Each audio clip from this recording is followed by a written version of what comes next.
Previously on Deathwatch, the Puritanicals. Not now! Not ever! It's mine, you hear me? It's mine! We have come to requisition some melter bombs, under orders of our squad lead. As you realise you are in the middle of about 30 Tau Pathfinders. Xenos detected! Shitting hell, Barbas, you could have killed me!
The dust from the battlefield clears, and around you lays the scarred remains of the Tau.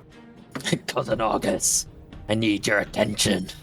August saunters over to Garthiel, and immediately, after a little bit of prodding, realizes the state of one of his lungs is quite unfortunate at this minute, and immediately sets to work with a renewed zeal, patching it up with stims, using some grafted flesh, just trying to put this thing back together. Seems to be these Grim Wardens actually patch up pretty well.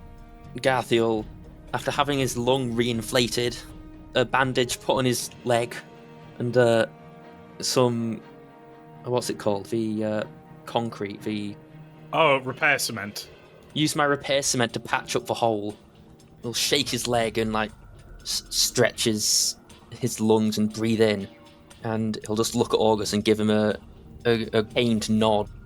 You're welcome, brother. And he'll just walk off. Once Barbas and Constantinos have relocated with the squad, Barbas is actually going to go and try and find any intact rail guns. Because that is some terrifying firepower, and it would be very good to get the eyes of our beloved unkillable tech marine on them, to see what exactly they are.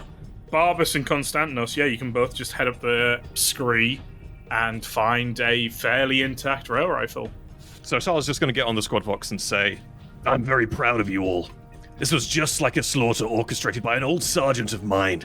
And I must say, Brother Garthiel, at the opening of that, you'd have given that sergeant of mine a run for his money today. It's a shame you couldn't have matched his skill, squad lead. There's not a hole in my leg, brother. Do you want one?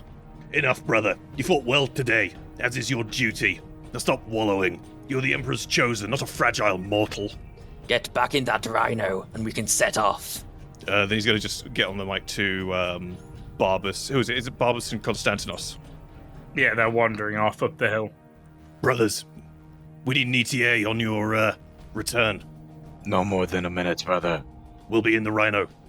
Brother Constantinos, I fear we may have underestimated the effectiveness of this opponent. That weapon they carried, it was incredibly strong given its size. Such technology as well. Disgusting. Nothing but disgusting. Soulless. All it is tricks and gimmicks and this and that. There is no soul. There is no emotion. It is heartless. Be that as it may, brother, as Barbas scoops one up off the ground, is sort of holding it in a marksman's way as much as he can, sighting it up. It's like looking the weapon up and down. Be that as it may, Brother Constantinos, if this is their tricks and gimmicks, I fear we may have to be incredibly cautious with their serious attempts. Indeed, brother. It'd be a shame to die to this dishonorable amalgamation. To expect true honor from a foe such as this is a fool's errand, brother. We will fight as they do, and we will bring about their destruction. As he kind of hands the weapon to Constantinos to have a once-over. We'll give it a once-over. usual technology is completely unfathomable to you. No machine spirit is foul techno-sorcery. You see, brother, I'm hoping the tone of this battle will change whenever we encounter some of the Kroot warriors stationed on this planet. They're much more honorable whenever they fight, much more than the Tau. It will be a learning experience for myself. I have yet to fight this opponent. They're cunning and smart, almost as calculating as the average Marine. At least in my experiences. It should be no issue for us, although. As Constantinos will start to walk towards the rhino. At the mention of comparing a Kroot to the intelligence of a Marine, Barbas kind of shoots you a glance and says, I hope, brother, you merely embellish these facts. I wish that was the case. Meanwhile, August, you head in the opposite direction down the hill, towards the intersection of the dirt track, where you saw these tracks earlier. Upon investigating them, although most of them have been destroyed by the treads of the rhino, they do appear to be hoof prints, and you can be pretty certain with your keen Astarte senses that these were in fact just the marching column formation of the Tau Pathfinders you just dealt with, as they were moving off the road up onto this scree. Okay. Can I determine if they did indeed come from the same ridge that we're expecting an assault from, or did they come from elsewhere? They came from the north. From the north, okay, so towards the ridge. Looking at them, it basically seems like they came down the road, heading south, and then they kind of saw this scree, turned back on themselves, and the column fell out of formation. Could I make an investigation roll to see if there's any other hints or clues they might have left behind, if there was a larger number perhaps that split off in a different direction? Absolutely, you can give me an investigation roll. Oh. Would you like a twist of fate? No thank you, Var. I'll take it. August will return to the rhino and relay that these marks did indeed belong to these Pathfinders, and they came from the ridgeline. And with that, you kick the rhino into life, and once more head along, weaving your way through the rocky ridges to try and get through to your target. So Salah's driving along, listening to the second season of Initial D opening. He looks down the back of the rhino and says, "Well done on the counter-ambush, brothers. My chapter would be proud. That said, Brother Barbas, a las cannon for a single Tau reminds me of our first mission when you wasted a missile round the same way." The opponent was in engagement range without Apothecary. Firing a burst of my heavy bolter had a higher chance to make contact with our Apothecary. It was merely the best choice at the time, albeit overkill. I think I understand your logic, Brother Barbas. Fortunate indeed that Brother August isn't a smear on the horizon, thanks to your aim. There is no matter of fortune about it. I am a very practiced devastator. I think the Emperor guides your hand a little more than you'd care to admit, brother.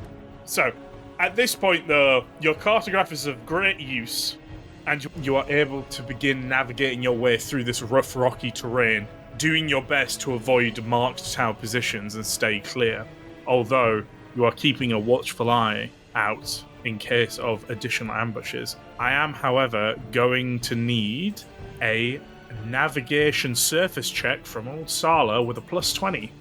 Yep.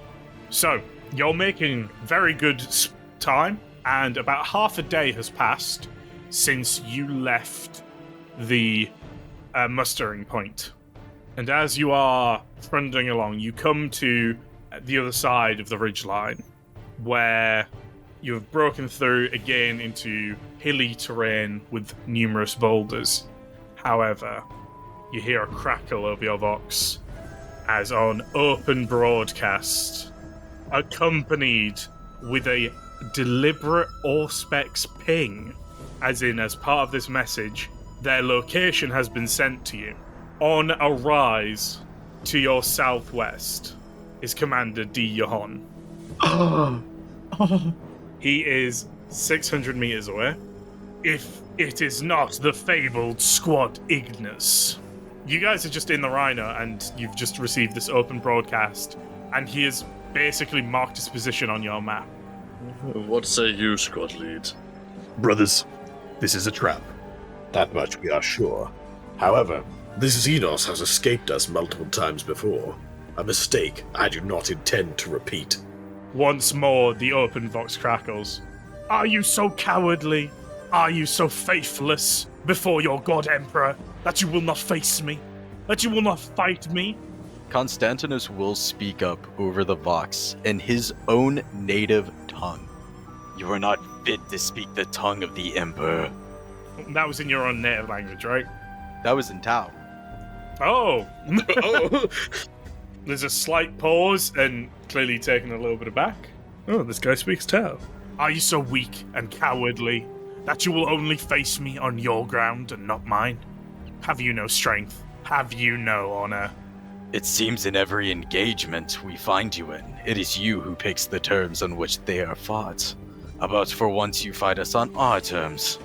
That I am here, in the open, ready to avenge the civilians you butchered, the people you massacred. Xenos. People is a strong word for your kind. You are the lowest of beasts. You are monsters.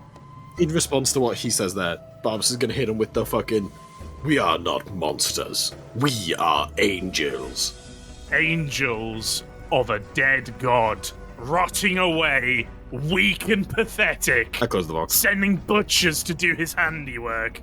Dima's gonna chip in. You don't give us enough credits. That wasn't a massacre, that was a genocide. Kazadima, it was no genocide. It was mercy.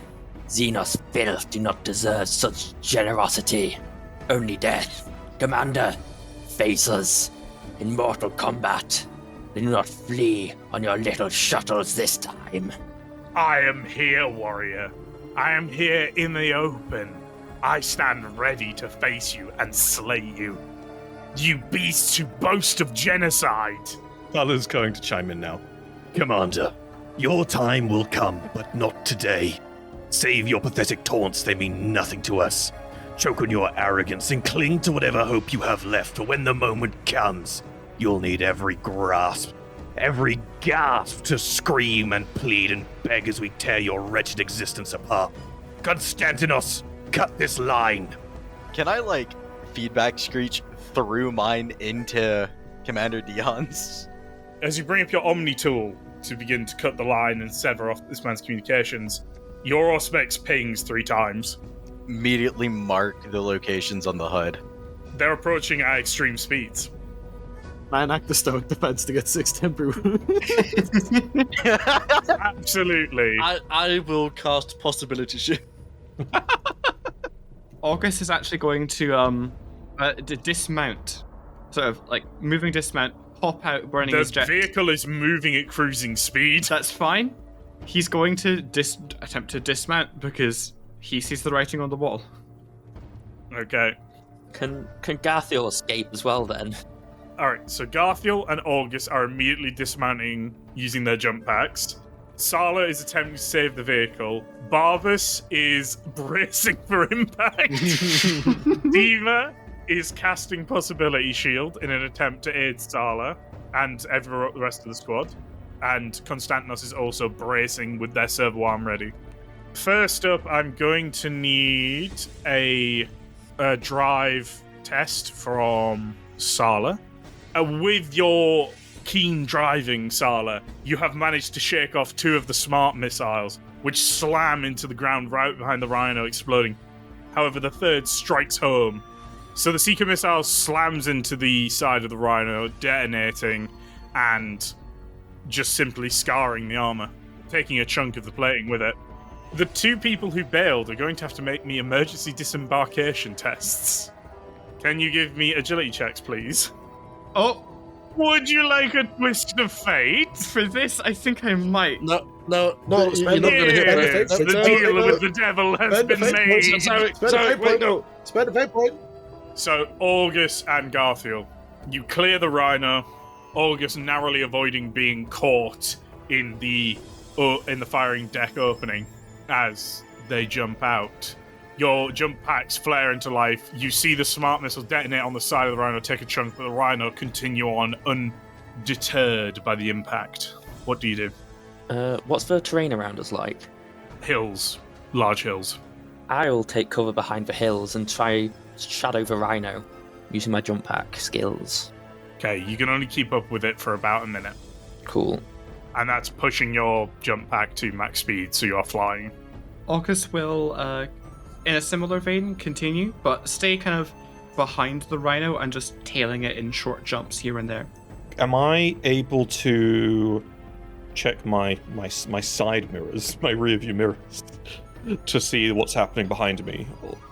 You would normally, in a rhino, have augury scopes, giving you a full 360 view of the vehicle. However, this one lacks those, and all you have is the simple driving board. Your view of the world is a narrow letterbox. Konstantinos, Yes, brother. any read on Garthiel and August?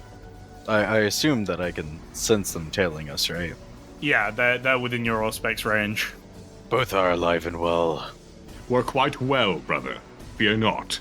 You are going the wrong direction. It is not towards the commander. Okay, if I slow down a little bit, will they be able to make it to us? Yeah. Cool. Right, I'm going to start to slow down. I assume Barbas is now going to chime in with some angry, devastating marine lark. Following the impact of the missile, to the surprise of no one, Barbas is not a happy chappy. You hear a loud bang as he, slams his fist against the decking. Squad lead, I lack line of sight upon our foe. Bring me in closer so I may take them out. Here and now. When this fine gentleman says, bring me in closer, and expects me to just move closer, I look at the terrain. Do I see, any way I can give him line of sight without putting us in danger? The only way you'd be able to get Barbas to even have a chance of having a sight on where the commander supposedly is by silhouetting the rhino up against the horizon in plain view of a ridgeline with a superior field of fire. Yeah, I figured as much. This is not a mission priority, brother. It would be remiss to not take out one of the Tau commanders here and now. The Kroot may be our target, but destroying a Tau commander would significantly weaken the war effort on their end. He has taunted us before, and he will taunt us again. He must be dealt with here and now, while we can. You're letting the commander's taunts control you, brother. Commander Dihon is not our target. He knows we hunt another prey. It would only take 2 shots, brother. That is all I need. Brother Barbas, with all the faith in my heart, I tell you, the Emperor wills you to see through this alien's deceit. Steel yourself. He's not going to respond, but he's still stood at the top of the rhino. He just lowers the las cannon, keeps an eye trained on the horizon. He'll stay like that for a while. August and Garfield, if you would like, you are able to remount the rhino in this time. Yes, please. Yes. I'll remount it, sort of bang on the hull. Squad lead, where are we going? We have a Tau commander to assassinate, just not this one. Gathel's gonna slam his fist on the hull once more. Squad lead, it appears your lack of willpower matches your cowardice. Calm it. This is not our mission or our priority. You would dare defy our orders? I am not defying your order, squad lead. I am merely questioning it. These are not my orders, Garfield. These are our commander's orders. Garfield, this foe lacks any sense of honor. If we were to try and kill him, what's to say he won't send 10 more of those missiles, 50 more? He would destroy us without even seeing our faces. That is the cowardice we have to fight. And knowing that, it is unconscionable to waste our lives for such a fool's errand. Get some sense into you. Does your rage not burn, August? Do you not feel it inside? Rah! It burns, Brother Garfield. It is clear it is not bright enough. Angry dogs drive me to go and kill that foe, but I hold it in. You know why I hold this in, Garfield? Because it you is lack the because gall. I am not an animal. You are weak. You cannot even face the commander. You coward, You run. are weak. You are weak, brother. You cannot even contain yourself. Gathel's just, oh, no. But in head format. He's taken aback by that and just sort of stays silent, pouting. and with a sullen mood descending over the squad as half of the members have just essentially been shouting at each other with impotent rage over not being able to slay the Tau commander D. Johan. The Rhino kicks into life, Sala driving it through the divots and dells off towards their target. It's been about an hour since you escaped your encounter with Commander D. Johan, and you are heading towards Turak's last known position, which is outside of a small Tau village. Sort of a rural farming community village that is still connected to some of the larger Tau cities on this planet, but, you know, everywhere needs smaller processing areas leading into the large processing area of an agri-world. You have been driving for about 2 hours in sullen silence. The tension in amongst the squad is kind of spoiling the air of the Rhino as you drive, the sun heading towards setting at this point as you bounce along the horizon. At this point, you are clear of any sort of Tau reported lines. The only thing you have to really worry about is Tau aircraft, but considering that the Imperial Navy fleet vastly outguns and outnumbers the Tau Air Forces stationed on this world from what your intelligence reports say, it's unlikely that any stray Tau craft are going to come scouting out over in these parts. As on the distance, you can see the small village that is essentially a cluster, is essentially just a cluster of domes. A few multi-tiered ones, but mostly just single-person dwellings. A little bit smaller than the ones you saw on Kleist. There's no fence, there's just a well-maintained and well-built road leading up to the sort of cluster of buildings, and all around it at this point is kind of flat, rolling fields with a small, bubbling river flowing down from the ridgeline past you. Yes, I would like to survey the landscape with my goggles. What are you trying to look for? Just signs.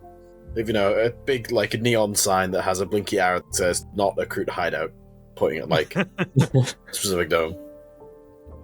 So, one of the things that you'll see then is immediately there is a large totem pole-esque structure near the town that looks rather recent and a little bit dilapidated already. Like it's something that was quickly thrown up and then almost just immediately abandoned. It looks like the remnants of a festival tent or something, you know? One that never got taken down properly after the party finished. It's a little ways away from the village, but still within very clear sight of them. You'll have to head down. So currently your Rhino is parked up at the edge of the hills, and this now leads down into more of a plains area with the aforementioned village and river and essentially flat fields filled with crops. How far away are we? You're probably about half an hour by Rhino. Yeah, Bob doesn't feel strong enough to convey the information yet. We just hold on to it. What lies ahead of us when we have a look at the, what's it called? The map thing? Cartograph. That village is the only thing around for miles. So you're about 16 miles away from this village. And the only reason Croc can see it from the hills is 1, it's a pretty clear day. 2, he's got special eye goggles. And 3, you have a height vantage. You're about to move down into the lowlands to basically approach it.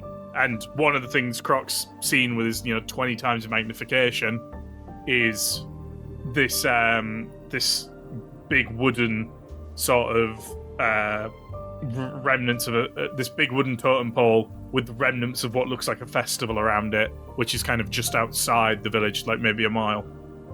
Any peak ambush spots along the way, looking at our cartograph? It is flat open ground with a river and with with crop fields. No, it's pretty rubbish ambush. We're so cooked. We know there's a rail gun in those flatlands pointing directly at our shitty Rhino. For you see, Astartes, I was able to flat pack this whole riptide into this bush. I assume the totem pole has markings on it of the xenos variety. You are too far away to see. You need to get closer and inspect it properly. How close is closer? As in, you need to be physically examining it. Oh, man. Do we see any enemies or hammerhead tanks in the big No, field ahead? no. All your intelligence reports say this area should be relatively clear of Tau troops. If there are any Tau troops here, they probably knew you were coming, and this has all been a setup and an ambush. Yeah, sounds about right. Now, you said we come to a stop. Yeah, you've come to a stop. So if we come to a stop, presumably if the rhino's been turned off for a minute, August would like to listen, try and hear something on the air, if there's any noise coming from any particular direction. Even with your Astartes' heightened senses, you can't hear any noise from the town, but you will hear the chirping of animals and insects on the wind. Squad lead, there is an unusual structure by that village. It does not match the rest of the village, though I am unsure of its purpose. The Tau village ahead. It does not seem like a likely ambush site, but my instincts scream of hidden danger. Brothers, thoughts. What do we stand to gain by entering this village? And what do we stand to gain by leaving it behind? We could gain knowledge on our targets, brother. Yes, evidence of his whereabouts or where has been. Threat likely minimal. The Tau, I'm not sure what to call it, their residential area on Kleist. It was not defended. It had no sentry stations, no soldiers. Something tells me that the Tau possess a weakness in the division of their military strength and civilian population. Brothers, hear me, for I have a plan. We'll take a two-pronged approach. Garthiel, August, hold at the edge of your jump pack's quick response range whilst we advance in the Rhino. If foes appear, strike from above. If none, it remains a wise precaution. Would it not be wise, Squad Lead, to position myself further out to provide supporting fire? What is your effective range again, brother? 100 meters? Effective range with the heavy bolter is 150. The las cannon is 300, though I can be placed further if need be. Let's get you within 150, brother. That way, whether it's light or heavy, you can provide the appropriate support. A tactically sound approach, brother. Barbas, I do wish to remind you, I will not be there to help cover your foreground. I'll be needed for the investigation. It'll be fine, brother. I can handle myself. Understood. You all embark in your Rhino, heading off down the hill, down into the plains, heading up through the fields, flattening the crops as you move towards this strange totem pole and the village. At about 150 meters out from the totem pole, Barbas is disembarked with clear lines of fire. The only thing obscuring his view is the occasional patch of high grass or tree. But beyond that, he has clear fields of fire all the way to the Tau village. At about 50 meters, August and Garthiel disembark, and I have to assume do not stick together whilst circling with their jump packs. Garthiel shoves August out the way, so he exits first, making sure to push him into the Rhino as hard as possible with a single shove before jumping off. August looks at the door that Garthiel just left, looks back at the rest of the squad, and then follows off after him. So you're going with him, or are you going somewhere else? He'll tail him. Okay. Okay. So August is attempting to kind of stay together, but yeah, Garthiel is definitely Garthiel's keeping the two apart. And with Garthiel's greater skill, outmaneuverability with the jump pack, August can't hope to really keep pace with him. So that leaves in the Rhino Sala, Konstantinos, and Dima. Are you guys rolling up to the totem, or are you rolling into the village? The totem's closer, right? Yes. Yeah, let's, I'm going to park the Rhino a few paces away from the totem.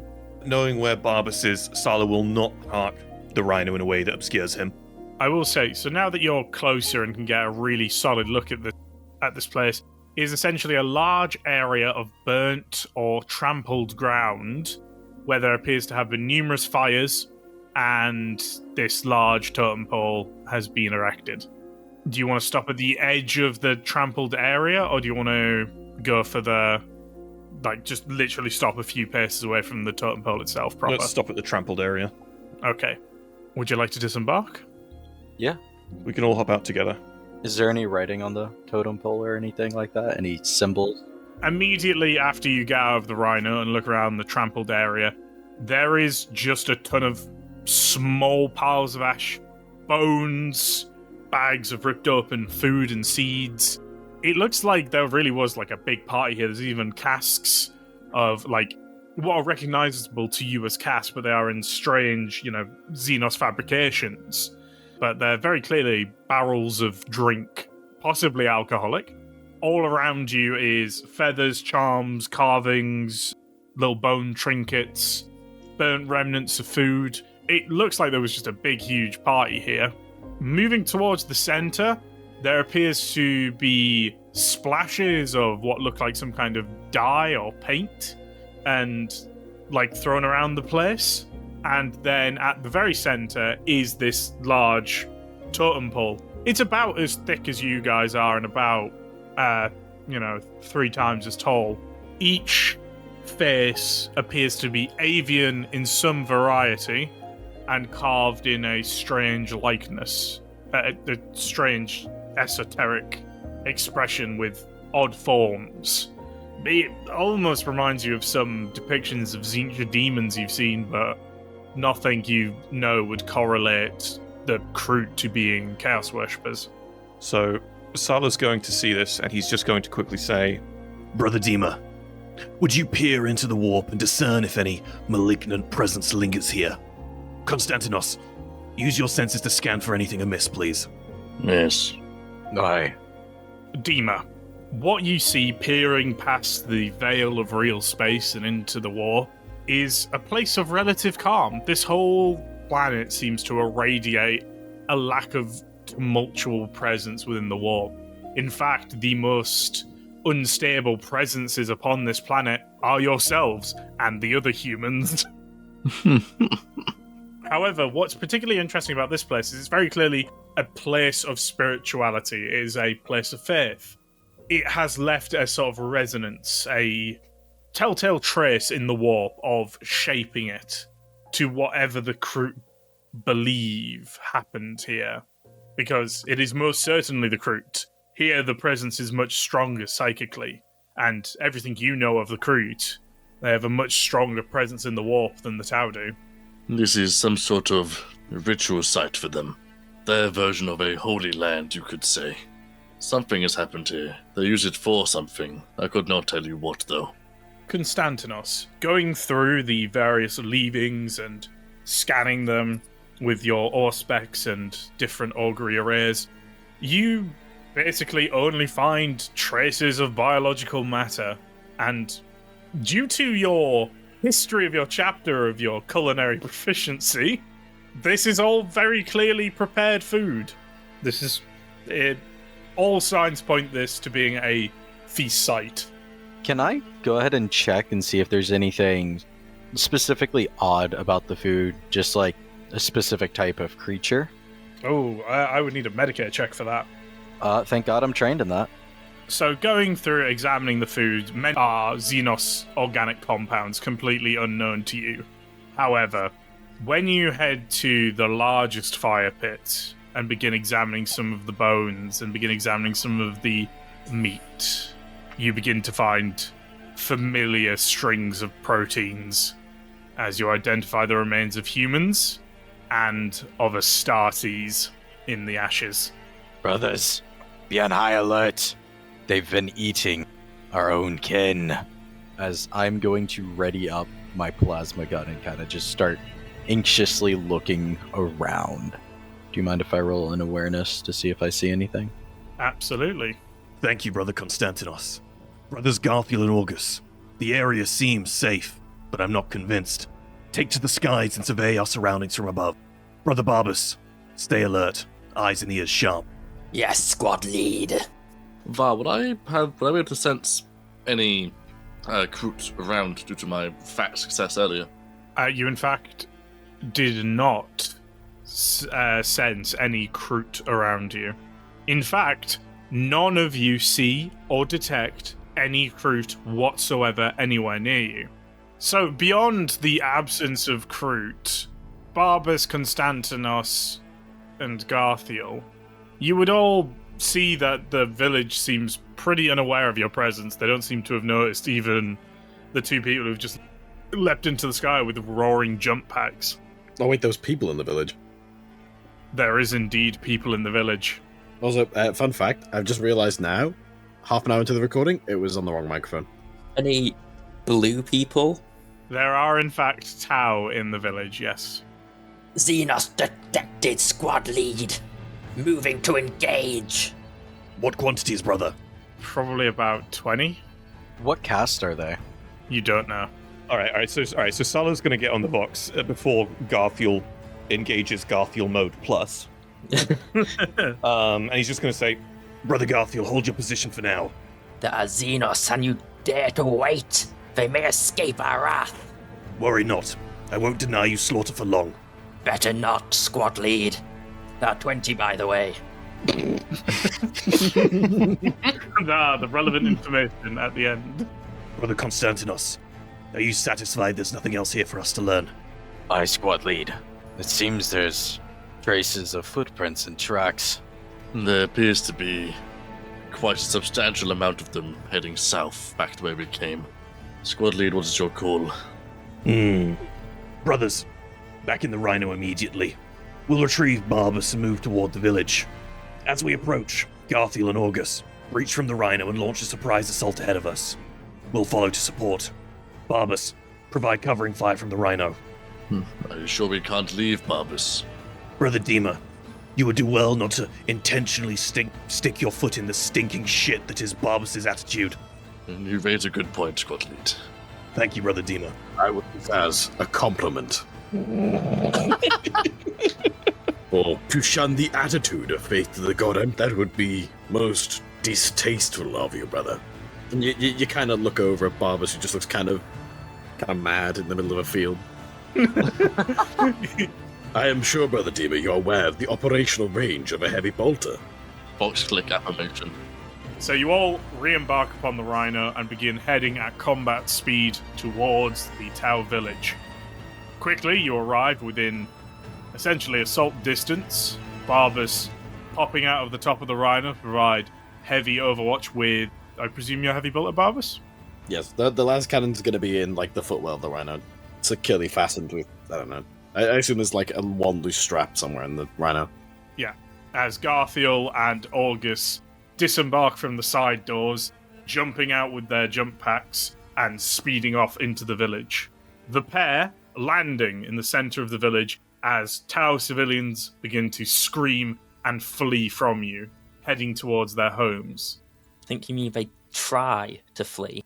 Yes, they attempt to flee. What do you do? Slaughter. So, Garthiel, are you fully just massacring, like, unarmed civilians? So immediately as Garthiel lands on top of a Tau civilian, he uses jump pack's burst to just push his full weight through another Tau before grabbing the third with his free hand. Actually, no, he doesn't have a free hand. Just punching the third through the face, and then going in a chainsaw massacre to the rest that he can see. August, you see Garthiel go in before you as he is faster and more skilled with his jump pack, and immediately begin devolving into slaughter, butchering Tau. And then you see him suddenly stagger, falling to one knee and clutching at his neck as this strange shimmering white begins to sort of leave his Vox grill, and he is shuddering and his vitals go critical for a second. Yeah, August is going to immediately divert his trajectory. I imagine he's probably arcing down towards one of the civilians, but upon seeing the life signs flicker, immediately reignites his jump pack and jets towards him, trying to land as close as possible and immediately trying to make some kind of medical assessment. As you reach Garthiel, and as you're about to lay a hand on him, he immediately snaps back to it, and his vitals are back to normal. Brother, do they possess psychic abilities? Are you well? What's happening? Do not speak to me. Continue your slaughter. Do not divert your attention from the Xenos scum. If they are psychers, brother, we need to know. There's no psyker here. Garthiel, you cough up a little bit of blood. Through the box grill. Through my Vox grill. I'll like slightly lift up my helmet, not fully off, just to spit out some blood before putting it back on. As the Rhino is like fast approaching, Thala, looking through the tiny slit at the front, just gets on the Vox and says, "Brothers, report. What is happening? Is Garthiel injured?" Everything is fine, squad lead, except Augus's attempt to under me. He restricts me. Something unwell is happening to you, brother. I am not going to step aside. I am the apothecary of this squad, and your well-being is my responsibility. My well-being depends on your slaughter of the xenos, which you are not doing. Brother August, resume your slaughter. The tower is escaping. We'll tend to Garthiel later. I, squad lead. And he immediately just boosts forwards on wings of fire and punches someone's head off. Good. As Garthiel is pulling himself back together and August is already engaged in hunting down the Tau who haven't fled into their homes, the Rhino rocks up into the center of the village, Barbas having been able to mow down a few Tau on his way in. Oh? He won't be shooting civilian combat with his heavy bolter rounds. They're too fancy. Are you pulling out the pistol? Are you drive-bying the Tau? It's funny you mentioned the pistol's left at home. Barbas is not actually going to be shooting. He will hop out at the appropriate time and start just going at things with his fucking wrestling techniques, which I mentioned right back in session 1. Don't forget about them. Okay, well, as we rock up, Sala's just going to say, he's literally just going to like turn around from the cockpit and look at Dima and Konstantinos and just say, Disembark, brothers. Kill them all. Brother Barbas, stay vigilant and watch for enemy reinforcements. Aye, squad lead. Upon hearing that, all I guess a few of you would see is Dima probably chase a small family into a house, and he'd just stand at the door and cast a Avenger into the door and walk away. I don't want to go into too much detail, but I'm not wasting ammo, and This is knife work, is it? no, this is servo arm work. Sala's just going door to door. So, as you all remember, this is something that is canonically existent within the House of the Vout. They practice a specific type of hand-to-hand fighting, which is effectively wrestling. So, cool. So, Bob does know this. He'll be going around just beating up Tau, but in the Space Room way, where every single swing is going to be like a crushed larynx, broken rib cage, pulverized organs. The last thing the squad will see as they wheel dart away is he has one Tau by the leg and is essentially doing a pirouette to smack another with it. Yeah, Sala's just entering buildings bloody and coming out of them bloodier. After a few brutal and vicious minutes, the once vibrant and peaceful Tau village is now a scene of blood-stained ruin and burning houses. You have butchered and slaughtered every single Tau that you have found, and what would you like to do now? Sala wants to have a brief off-Vox one-on-one with August. So whilst the others are presumably stacking bodies to burn them, Sala, you pull away August off to the side, removing your helm. And I assume, August, you remove yours. No, I'm not taking that off. Not once you got 2 twists of fate. Nuh-uh. Not happening. Not happening.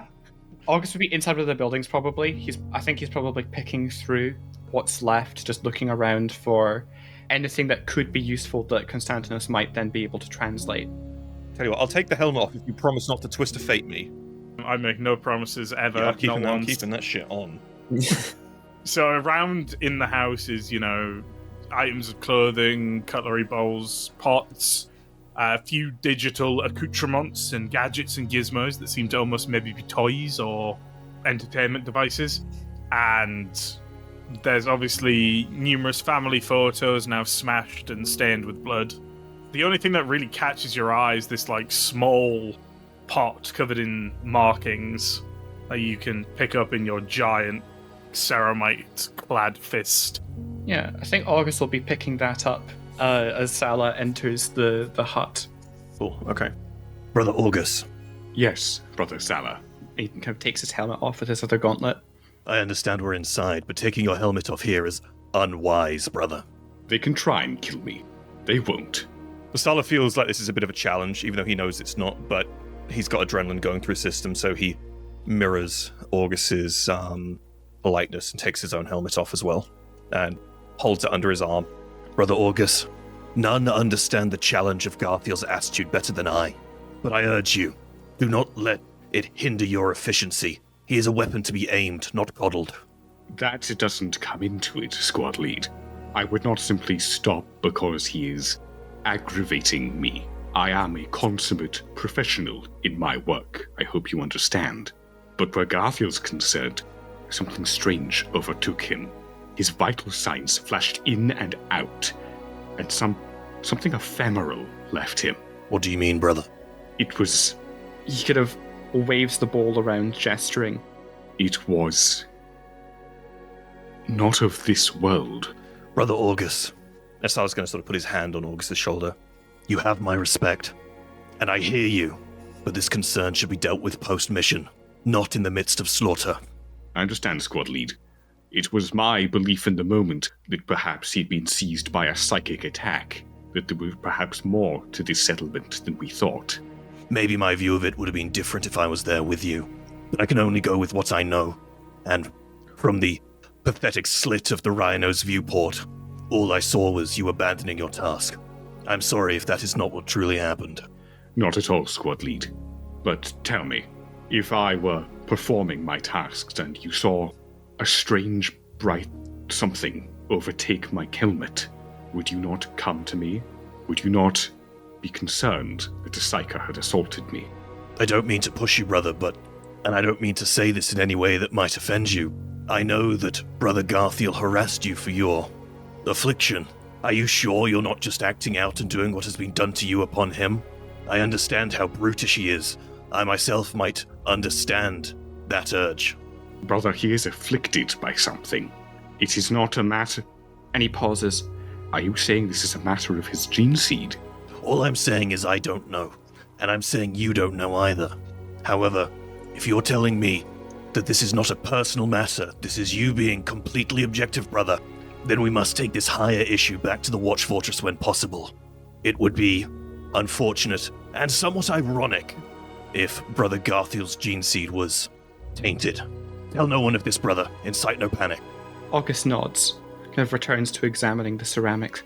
Sala will put his helmet back on his head and leave the little hut. August, as you're examining this strange ceramic, you realize that these markings that you thought could be ciphers or runes or something of intellectual value are merely the fingerprints of a child, and you toss away this pointless xenos artifact, and it shatters on the floor as you leave. So, with the Tau village annihilated, would you all like to re-embark upon the Rhino and begin following the Kroot tracks? Sala will just quickly, as he's walking through the village, he'll just holler to Barbas. Brother Barbas, nothing to report around the village? Can I make an awareness check if there's anything to report around the village? There is nothing. This area is genuinely deserted. Nothing of note, brother. Thank you, brother. Right, brothers. Back in the Rhino, we have Kroot to hunt. Brother, Squad Lead, if I may interject with some advice, per se. Yes? I believe the tracks led south because they attempted to intersect us in our last battle with the Tau. Perhaps they may be on their way back here and we could spring a trap upon them, instead of vice versa. Did we kill any Kroot whilst we were here? There were no Kroot in the village, and there were no Kroot with the Pathfinders. Interesting idea, Brother Constantinos. But this isn't a Kroot village. We have no reason to believe they'd come back here. This isn't even a military outpost. All we've done is eradicate the Xenos, as is our lives' goal. It couldn't be left. Understood. As Constantinos, we'll move and get into the Rhino. You all board onto the Rhino and begin following the Kroot tracks back the way you came, heading back towards the ridgeline. Every now and then, you have to disembark from the Rhino to maintain the trail, and the trail gets harder and harder to follow as you head into the rocks. Their tracks disappearing as they appear to be using the boulders and sharp, jagged protrusions of the ridgeline to mask their movements. But this is a large number of Kroot, and even the slightest slip-up falls prey to your keen Astarte senses as you follow talon marks and faint scratches. The going is slow, and before you know it, it's already night, and you haven't seen hide nor beak of the Kroot. What would you like to do? Sala's just going to sort of, as we, whenever, presumably at one of these natural stops where we're here to look at the tracks, right? As we're all stood outside, or stood inside the Rhino. Just do it, those twist of fates. Sala's just going to say to the squad, brothers, the night poses its disadvantages and its challenges. Resting is an option that we must way. Share your thoughts. The longer we wait, squad lead, the more these xenos have a chance to escape our wrath. Would you allow such a slight to happen? For once, I agree with Garthiel. It is in our best interest if we continue. I am of the same opinion. Consider that one half of the team is unaffected by the turn of night. It would be foolish to rest now. Likewise, those guardsmen go to war at a predetermined time. The more time we take, the sooner their hour of death comes. The guardsmen will be making their assault at first light. So Sala's just going to turn to Brother Konstantinos and ask, Brother, tell me, do you know anything of the Kroot's night fighting capabilities? Whenever it comes to the cover of night, their senses, besides for sight, are immaculate, but their ability to see in the dark is no better than a mortal. They don't even employ technology like night vision. They only rely on what they got. Given our auspices, we may in fact hold an advantage here. They do not tend to sport such things. Well, at base, that may seem correct, Brother Konstantinos. But these things adapt depending on what they've eaten. Indeed. They have eaten Astartes as well. Yes. So they are liable to be able to see in the dark even better than us, or at least the same. I wouldn't go that far, but at the very least the same. And that's only a potential. How often in the Kroot language, how many different phrases and words do they have for night, like anything relating to nighttime or nighttime hunting? Do you speak Kroot? Yes. The Kroot do, in fact, have a phrase specifically relating to hunting at night. It tends to be employed as a sort of metaphor for moving without guidance or a difficult task. From my knowledge of the Kroot language, it seems they treat the dark as an obstacle more than a friend. If we were to find them and strike, the night would be to most likely our benefit. He's sort of just looking at the three of them, because obviously the three of them have said stuff, right? You all raise points worth consideration. If the Kroot are disadvantaged in the dark, we would do well to exploit their weaknesses now. The Emperor guides our hand through the shadows. My thanks, brothers. We have no reason to believe the Kroot are expecting us. And if they are, we seem to hold the advantage. Those among you with night detection enhancements, our survival may depend on your vigilance. And he's just going to sort of look at August, Konstantinos, and peer over at Barbas as well.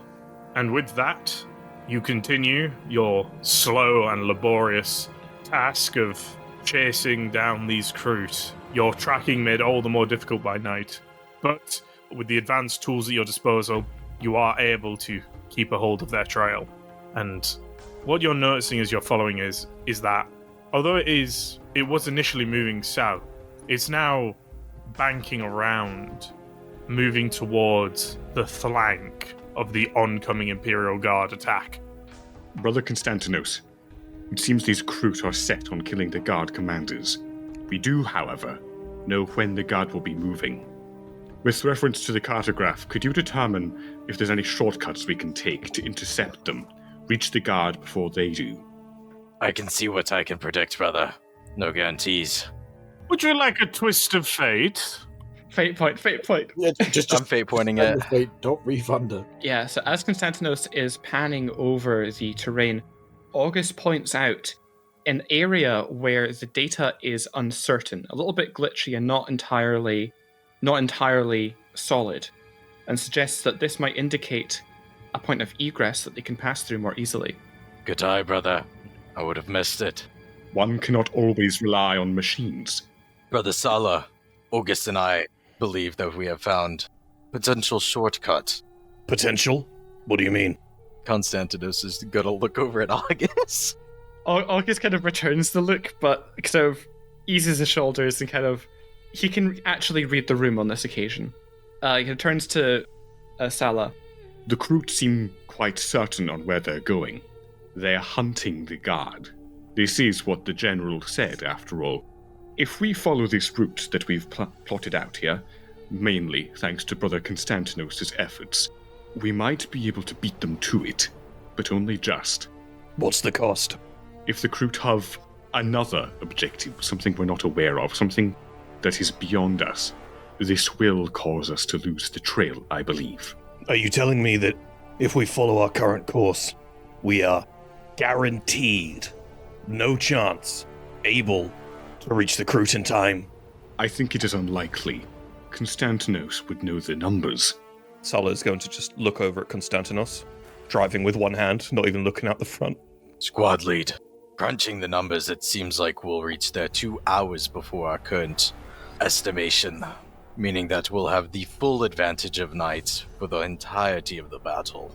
I only have one objection, brother, and I'm open to be convinced otherwise. It would be a poor leader to not hear out his men and his brothers. But I would pose this to you. The lives of guardsmen are a resource to be spent.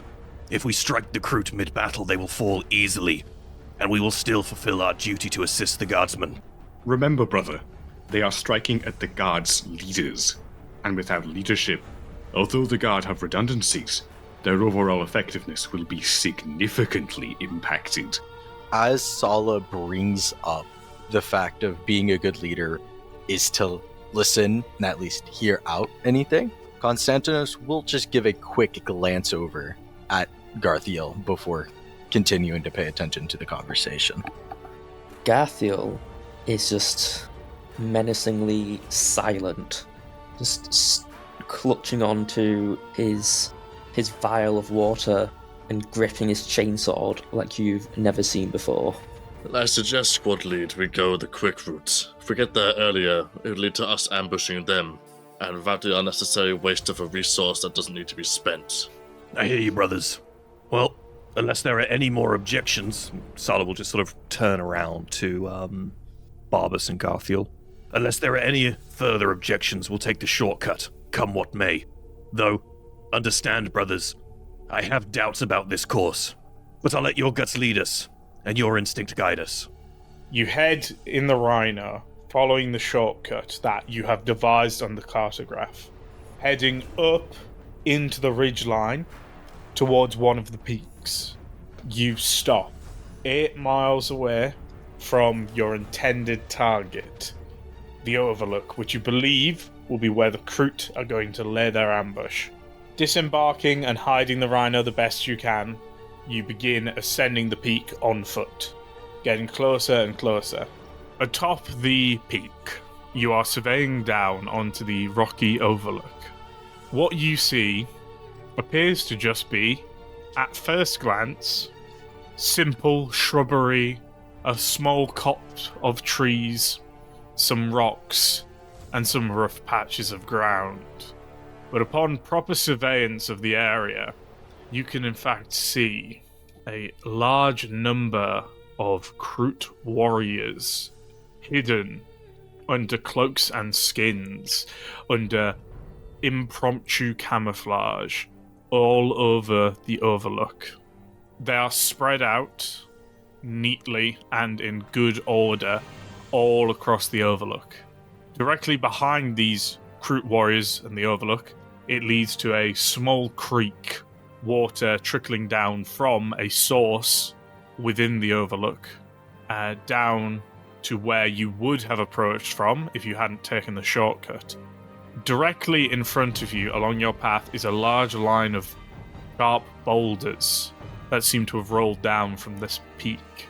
Within it, you can't see anything, apart from Constantinos, who immediately manages to detect that there are yet more Kroot warriors in amongst these boulders, tending to some strange four-legged creature, a large number of them. To the kind of other side of the Overlook, further away from you, is that small copse of trees where it appears that the Kroot forces kind of peter out and stop. But surveying the Kroot, Constantinos, your keen senses, your keen augury array, focuses in on one particular warrior who matches the hololithic image of Trail Shaper Turak.